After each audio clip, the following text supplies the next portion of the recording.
Gary Pearson here. Today we've got a series of speed shots on the backhand side. We're going to start off with a backhand, really low hard drive, as fast as you can. We'll go into speed volleys through here, and we'll finish off with speed short volleys at the front. Now the aim of this is to not have any time, but to still get reasonable purchase power and control. So here's the shot. You want to hit it quite hard and low. Right, so what you saw is you haven't got time for any backswing. So there's no time to get your wrist back and to actually take control of your preparation. So it's got to be a quick prep and it's got to be a low prep. So I can't do this and I can't do that and I can't do that. So it's a place where you haven't got any time, so that often happens maybe back here, and it'll happen up here when you haven't really got enough time in your body to actually get your racket around. So we need to go and keep, I'm actually doing this with a slightly shorter grip, just until I get used to it, and then I'll go back to my normal grip.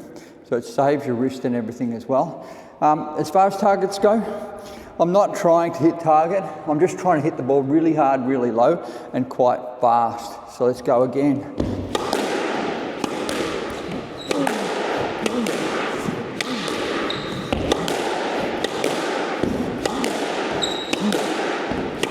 Short prep, and it's really, you should do it in bursts of about 10 hits because it's quite taxing. I've got to remember to breathe as well. And now's the next thing. What happens is some shots will be back foot and some shots will be front foot. It'll be definitely front foot if I've got to move forward, and it'll be definitely be back foot if I've got to move back. In the middle, it becomes whatever's most comfortable for the timing of what I've got going on. So I might be here or I might be here, and it depends. So if you just watch my feet with this series, and you'll understand what I'm talking about.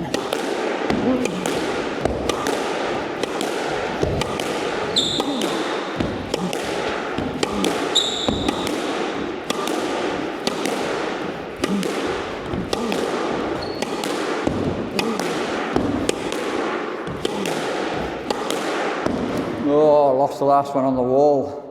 They weren't too tight either. So there it comes to the next stage.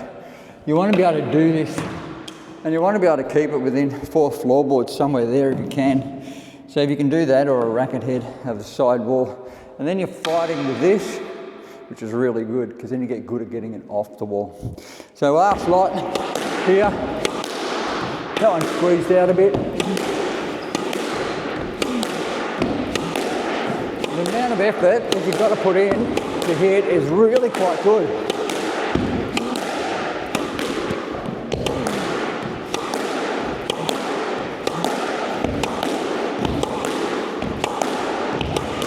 Pretty happy with that. It's getting better and better. It's just what happens when you actually do a little bit of it.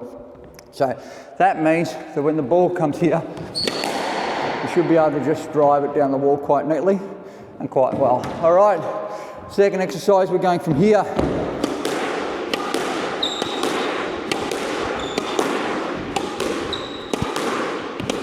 There's a few tricks with this exercise.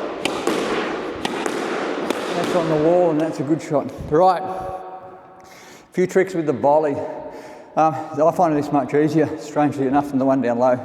That's because it's in a really good zone, a really good hitting zone, in an area where I can control it, or a control zone for my body. So that means that everything's at a really good height and it's really capable. The answer is to not have too much follow through, and obviously have short prep and everything as well. But the more you follow through, the worse it's going to be because you haven't got time for the next shot. So there's no choice but to go quick with your swing. Now what happens is when the ball comes here, that's going to happen. So these are going to be those shots.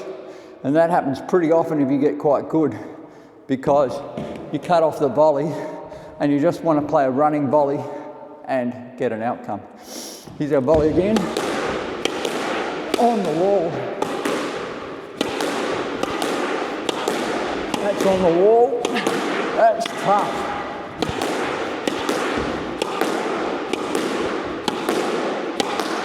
All right, I'm skewed out a bit as well in that front corner. Now you notice I go back foot a lot. I generally will go back foot when I go forward, but I'll go back foot for level and I'll go back foot behind. A back foot gives me more time. I can take it later off my hip and it puts a natural slice on the ball. So I love back foot.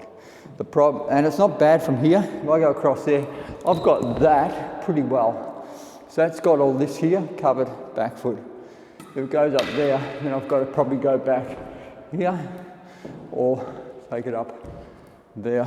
So front foot high, front foot down low sometimes, because if your back foot down here, you'll be breaking your body a lot to get it. So front foot is best in so many other areas, but back foot's really good for this channel through here.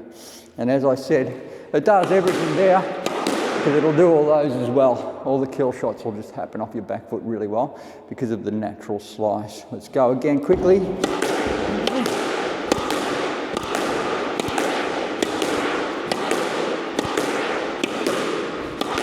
All right, so you notice the last thing I want to tell you on these ones. Everything is low, everything is flat, and everything is controlled. It gets there really quick, so I'm not doing this.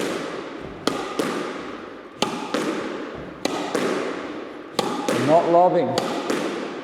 Well, you can lob if you want, but it's not what you're really after. I'm trying to build strength, trying to build capability, trying to keep the pace of the game up, trying to keep the ball warm, and trying to stress my body and stress my opponent when I do it.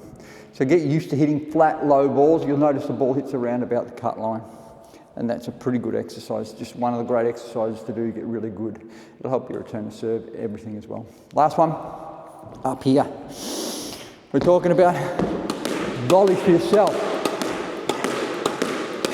On the wall there.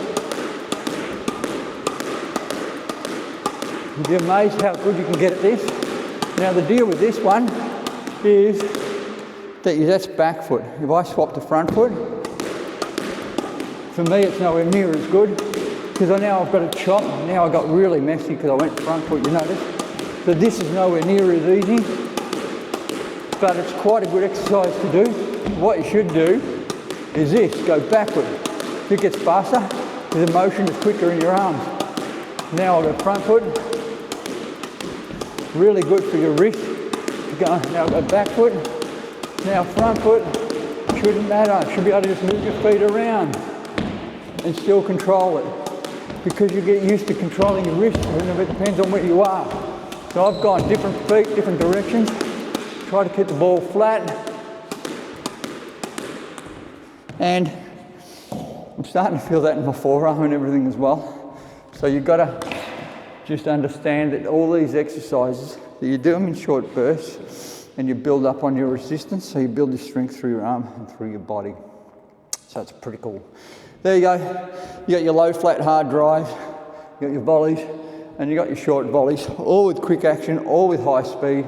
It'll build strength, it'll really help your outcomes, and it'll make you see a quick ball really well, and adjust really quickly with your wrist and your body.